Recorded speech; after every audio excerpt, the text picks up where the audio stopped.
Hey, Chantelle Williamson with Integrity Education. I want to show you a really good release for the shoulder and scapula. Now imagine I've already been over here and I've massaged all over here. I've released it all.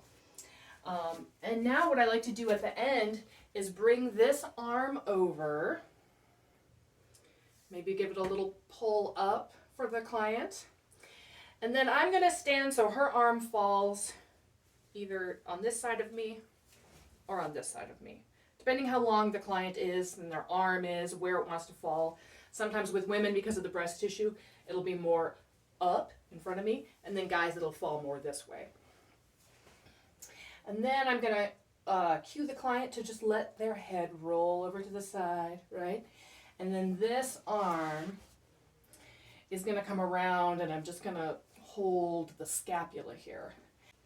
Okay, and in this move, you want to be careful. Like if it's a really heavy client, you're not going to do it on that client. You're only going to do it on clients where it's comfortable for you and for your body. And you're gonna get down into it. Because you are going over just a little bit more, you want to protect your back. You want to make sure you're not overextending yourself. So protect your back. And then you're going a little bit more like this as you're doing it.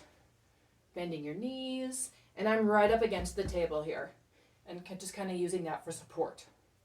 So once again, if anyone is too heavy or you're too short, sometimes table height needs to be adjusted so that's right for you. All those things go into consideration just so you're not hurting yourself.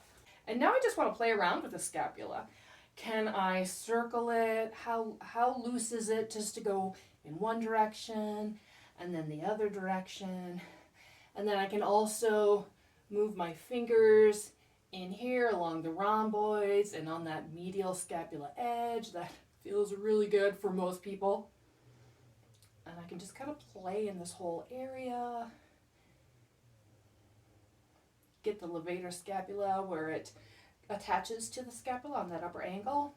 And then I can also go down into this rib cage.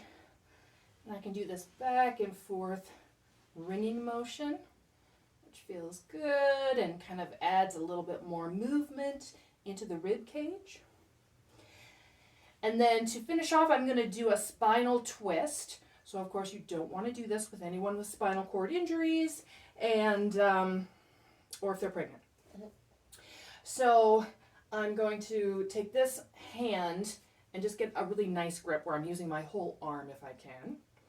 And then this hand is going to go on the ASIS. And I'm going to have the client take a nice deep breath. And then on the exhale, we're just going to do a nice twist.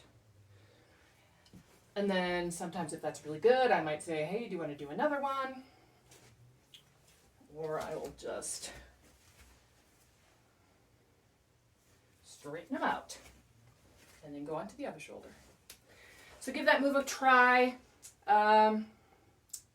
All my clients are usually just like, oh my God, that was so amazing.